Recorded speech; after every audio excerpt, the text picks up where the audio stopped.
ഇതൊക്കെ കഴിഞ്ഞിട്ട് വേണം വയറൊക്കെ ഒന്ന് കുറയ്ക്കാൻ.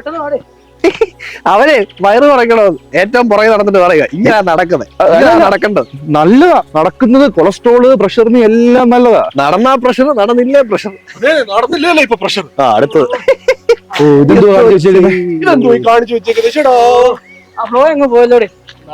നടന്നിങ്ങോട്ട് വന്നതാ. അപ്പൊ ഞാൻ പറഞ്ഞില്ലേ ഇതുവഴി വരണ്ടാന്ന്. അതിനു മുമ്പ് ഞാൻ നേരത്തെ ഇറങ്ങണമെന്ന് പറഞ്ഞായിരുന്നു.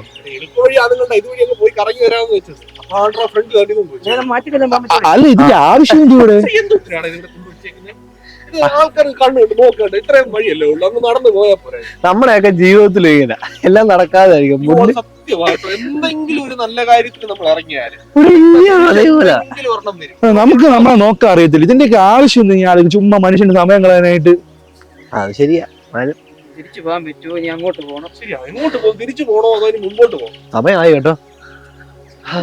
പോണം. ഒന്നാമത് ലേറ്റ് ആയിട്ട് ഇറങ്ങിയത്. ഇതാരാ? ഡിലുലു. ഡിലുലും സുലുലും ഒന്നും അല്ല. നിങ്ങളിപ്പോൾ ഇവിടെ പറഞ്ഞുകൊണ്ടിരുന്ന കാര്യം ഞാൻ ശ്രദ്ധിക്കുകയായിരുന്നു. നമുക്ക് സുഗമമായി മുന്നോട്ട് പോകുമ്പോൾ ഉണ്ടാകുന്ന ചില തടസ്സങ്ങൾ നമ്മളെ വല്ലാതെ അലോരസപ്പെടുത്താറുണ്ട്. സത്യം വെച്ചാൽ ഭയങ്കര നെഗറ്റീവ്.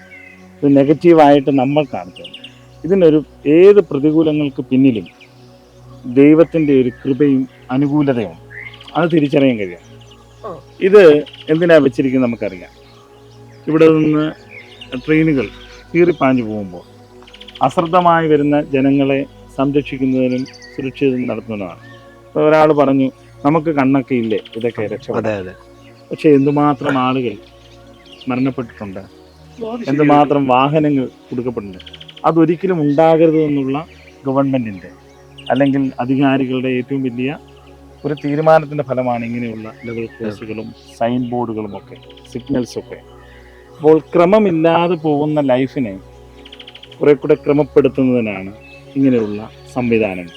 അപ്പൊ നമുക്ക് വേണ്ടിയാണല്ലേ ഇത്? നമ്മുടെ രക്ഷയ്ക്ക് വേണ്ടിയാണ്.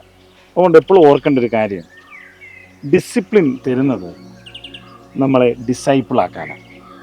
നോമ്പ് കാലത്ത് നമുക്ക് ചിന്തിക്കേണ്ടത് ഇങ്ങനെയാണ്. നമുക്കുണ്ടാകുന്ന പ്രതികൂലങ്ങൾ, നമുക്കുണ്ടാകുന്ന ചില ബാരിയേഴ്സ് ഒക്കെ നമ്മളെ കുറേ കൂടെ ഡിസിപ്ലിനാക്കാൻ വേണ്ടി. ആ ഡിസിപ്ലിനാണ് ഡിസൈപ്പിളാക്കാനുള്ള ഏറ്റവും പ്രധാനപ്പെട്ടത്. അതുകൊണ്ട് പ്രതികൂലങ്ങളിൽ അനുകൂലമായിട്ടുള്ള കൃപയെക്കുറിച്ച് കാണാൻ സാധിക്കും. അതിനേക്കാൾ ഒരു ഇച്ചിരൂടെ അധികമായി പറഞ്ഞാൽ പ്രതികൂലങ്ങളിൽ ദൈവം ചില കൃപകൾ ഒരുക്കിയിട്ടുണ്ട്. അത് തിരിച്ചറിയാൻ ഈ നോമ്പുകാലങ്ങളിൽ സാധിക്കട്ടെ. അതുകൊണ്ട് നമുക്ക് ഇങ്ങനെ പാടാം. പ്രതികൂലങ്ങൾ അനവധി വന്നാലും അനുകൂലമെനിക്കവരെന്നാളും തവ ജീവനെ തന്നവനിനിമേലും കൃപയാൽ നടത്തുമെന്നേ. തവ ജീവനെ തന്നവനിനിമേലും കൃപയാൽ നടത്തുമെന്നേ. ദൈവമേ, ഞങ്ങളുടെ ജീവിതയാത്രകളിൽ ഞങ്ങൾക്ക് അനുകൂലമല്ലാത്ത പലതും ഞങ്ങൾ കാണുമ്പോൾ അതിനെ പ്രതികൂലമായി കാണാതെ ഞങ്ങളുടെ ജീവിതത്തെ കുറെ കൂടെ രൂപപ്പെടുത്തുവാൻ നീ തരുന്ന കൃപയായി കണ്ട് മുന്നോട്ട് പോകുവാൻ, നിന്റെ സ്നേഹത്തെ മനസ്സിലാക്കുവാൻ ഈ നോമ്പുകാലം സഹായിക്കണമേ. ആമേൻ.